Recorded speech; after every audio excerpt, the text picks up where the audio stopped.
This is a theme park style miniature boat ride on a jungle river built around my garden. It's the greatest thing I've ever made. You see, I've always loved theme park boat rides, from the playful charm of Jungle Cruise to the unadulterated terror of Jaws.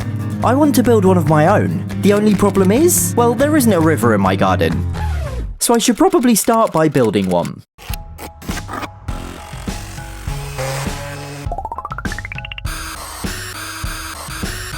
This is way bigger than I planned. It's kind of hard to follow, so I'm just going to scribble on the screen. The ride will begin here, travel through some jungle to a cave, another stretch of jungle into a grotto, more jungle all the way to a temple, and then some final jungle before it's back to the start. There's obviously going to be more to it, but I don't want to spoil too much since there's going to be an actual story to the ride. I then forgot to film lining it with pond liner, and after a little help from the Great British Weather, the river was finished. It's finally stopped raining. Pond liner's all in and cut to size. I had to join about 6 different sheets together using flex tape, so hopefully it doesn't leak. And I've added these sort of pool noodle crash barriers around the edges. It really looks like a river now, and I am very excited. So next I had to figure out how to make a boat actually move. And for that, it's time for a very serious business trip. We're at Disney! Now I'm here on strictly business, specifically to examine the boat rides and how they work. On It's a Small World, underwater pipes shoot out water to create a current, essentially making a giant lazy river, and underwater guardrails guide the boat in the right direction, sort of like those barriers they put up if you're really bad at bowling. The Storybook Land canal boats, however, are attached to an underwater cable that guides the way, with the heavy lifting appearing to be done by these submerged turntables, although it all looks far too complicated to recreate at home. Finally, Pirates of the Caribbean was too dark to tell, but whilst I was having a very important business dinner at the restaurant overlooking the ride, it broke down and they turned the lights on. It's exactly the same as It's a Small World, again basically a giant lazy river, and I could see the jets of water more clearly when I rode it again the next day. So I think we have an answer. I'm going to use pond pumps to generate a current and make my very own lazy river. And then I kind of got overwhelmed by the scale of this project and did nothing for 3 months. It's now autumn, the river's full of leaves. I think it's time. It wasn't time. It's now winter and the river has completely frozen over. Oh, also, we'd gotten a puppy, Maisie, who took great joy in going ice skating. Don't worry though, the ice was about 2 inches thick, which sadly meant it still wasn't time. Okay, so it's summer again, and this time I think it finally is time. So a whole year later, I got back to work. The first step was to test the pond pumps, to see if the lazy river idea would even work, and it was more complicated than I thought. So this isn't going as expected. Although the pond pump is pushing the object away, it's slowly then coming back towards it again against the current. Give it a second, there we go, it's travelling backwards now. Maybe it was the pump sucking water in the first place, or perhaps the current bouncing off the edges, but either way, it wasn't working. The solution was this monstrous contraption. All the pond pumps were in one place at the end of the river, and this submerged plank of wood separated the jets of water from the pumps themselves. So now in theory, one end of the river shoots out water, and the other end pulls it in. And surprisingly, it actually worked, albeit slowly, which is where this comes in. An 18-year-old Lego set that comes with a Lego boat motor. It's pretty basic, and can only be turned on or off without any steering or speed controls. But coupled with the current from the pond pumps, it worked flawlessly. Look at it go. Also, I don't know why I originally had pool noodles around the entire river when it makes far more sense to just have a single one on the boat. Anyway, with the ride itself now functioning perfectly, I could turn my attention to constructing the obstacles. For this first corner, I'm going to build a sort of open-air cave. I cut polystyrene sheets to length, then melted them with a blowtorch to give this rockwork-like texture. Next I painted them, first with a crude base layer, then with more precise dry brushing and blotching. Put them in position, and the cave was starting to take shape. I did the same for the cave entrance, exit and roof, and after making some stalactites and stalagmites, joined everything together using expanding foam. Everything's in place, including the large open-air roof. It does admittedly look awful. You've just got to trust the process. There'll be loads of plants and extra details to hide everything. So it is just an ugly shell. But for now, it's time to move on to the grotto. That said, before the grotto, I will just give you a quick sneak peek so you don't have to trust the process entirely. See, it looks pretty cool. Okay, the grotto. Now I'm calling it a grotto, but it's essentially just another cave, although this time with fossils, bones and shells set into the walls. I spray painted the whole thing a dark beige colour, then added crystal fairy lights, drilled in from the outside to hide the wires. This is exactly what I did for the ceiling train a couple of years ago, and whilst I don't like to repeat myself, it looks incredible reflecting off the water. I also want to use dry ice to create some dancing mist. I've never used dry ice before. I bought this massive box online and it said to keep it refrigerated. That was last year. Now if you have used dry ice before, you can probably see where this is going. I went to open it today only to find the box completely empty. Yeah, it turns out dry ice only lasts for about 24 hours. And I've just been storing this giant empty box in my fridge for the past 13 months. Feel free to laugh at me, I deserve it. Anyway, I ordered more for next day delivery, and I'm really glad I did. Here we go. Whoa! Which brings us to the final set piece, a temple, which I accidentally burnt out of the map. Using a wood burner, I carved a crude brick pattern into large polystyrene sheets, spray painted in all the crevices, then painted the rest with a roller. I can't really show you much more of the temple without massive spoilers, and I can only show you small glimpses of the rest of the entire thing without ruining it.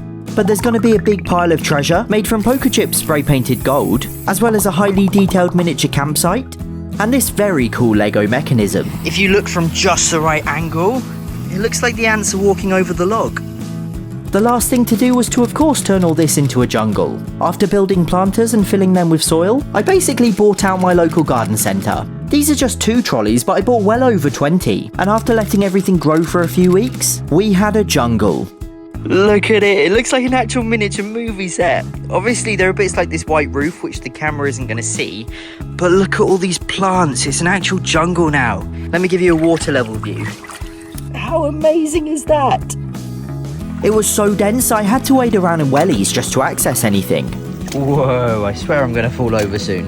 And it seemed like any direction I pointed the camera I was met with just the most incredible views. But enough spoilers. After 13 months the ride was complete. Now during that time, the water had turned a murky green colour and was crawling with life. And whilst this really helps to sell the jungle illusion, I bet you wouldn't want to drink this. But shockingly, about 700 million people worldwide live without clean water, so I'm fundraising for charity water to do something about it. Specifically, the money you donate will go towards building water systems for schools in Bangladesh. Much of the water there is even worse than this, often containing waterborne diseases, arsenic contamination, and contamination from improper drainage systems. Imagine having no choice but to drink water that can make you seriously ill or worse. It only costs about £30 to provide access to clean water for one person. That's £30 to literally change somebody's life. So here's the deal, if you donate £30 or the equivalent $40 US, I'll shout you out in an upcoming video. The link is in the description, so let's do something truly amazing. Anyway, are you ready? Please remain seated and keep your hands, arms, feet and legs inside the boat at all times.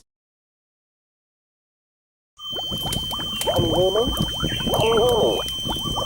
Can anybody hear me? Does anyone copy? Hold on, I'm going to remotely activate your lifeboat's motor. There we go. Alright, my name's Chris. I'm talking to you through the emergency intercom system. I'm afraid you've been in a plane crash, but there's a camp a few miles south of your location. I'm going to be your eyes and ears to guide you there safely. I've got a rough map and access to your boat's onboard cameras, including an underwater one. I'm patching the image through now. You're in the Salmontoes River Basin, one of the most unexplored stretches of jungle on the planet. If you look above, I can just about spot the Salmontoes giant ants crossing a branch. They can grow up to 3 feet long and are found nowhere else on Earth. The water here is also teeming with life, although it looks like something scared everything away. My guess is the boat motor. Now according to the map, you should be passing a small waterfall to your left. There's also some kind of cave ahead. Whoa! Watch out for the leaves here. I think that one was harmless, but much of the flora found here is either poisonous or full-on carnivorous. Try not to let anything touch you. Okay, you're nearly at the cave. We might lose signal, but it shouldn't be for long. Also, the water might get a bit shallow and rocky, so be prepared. Isn't it magnificent? The cave is home to a handful of ancient artifacts from the civilization that once called this jungle home, and paintings of a monster adorn some of the walls. Legend has it that the monster once inhabited these very waters, and would lure unsuspecting victims to a temple from which no one ever emerged. But I wouldn't worry, satellite scans have revealed no such temple, and besides, the legend also says that if the monster's close, all the surrounding plants will wither and die, and this jungle looks pretty green and luscious. Careful on those rocks. Right, you're almost out the cave. I can see the light at the end, and thankfully the jungle's still looking very alive. This river is renowned for its mist, and it's putting on quite the display for you. This is extraordinary. Scientists aren't quite sure what causes it. One theory is underwater gas deposits, but it's not that toxic. You should be fine. What was that? I think it was some kind of trap. Are you hurt? Thank goodness. Like I said, this jungle is largely uncharted. You've got to keep your wits about you. Hopefully this grotto should keep you safe. And whilst you're here, you might as well enjoy the lights. Again, scientists don't know what exactly causes these crystals to glow, but it makes for a glorious sight. They even glow underwater. This grotto is also known for its fossils and bones. There are ammonites and dinosaur skeletons, all remarkably well preserved. If it were under different circumstances, I'd call you incredibly lucky to experience this. Round this bend should be the exit. It's back into open jungle, and you'll be glad to hear you're over halfway to the camp. It's just plain sailing from now on.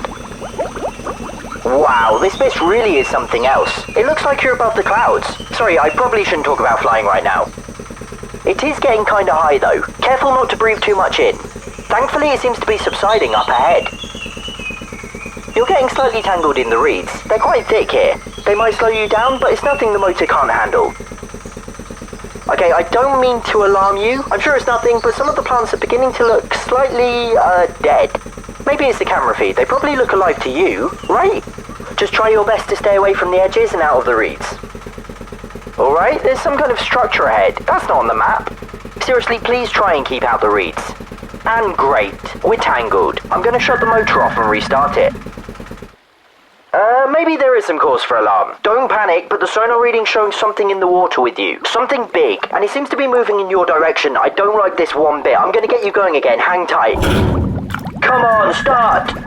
Okay, the motor's on, go! Get inside as quickly as you can. I don't want to speculate what this place is, but it's got to be safer than out here. You're a sitting duck. If we lose signal, just try and find a way through. And remember, whatever you do, don't...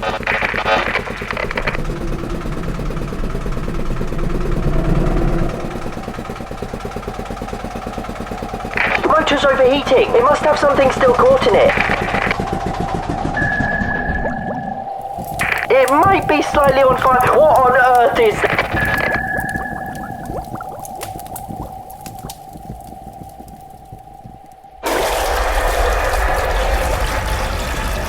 I think it's going to explode. Just try and... The temple's collapsing.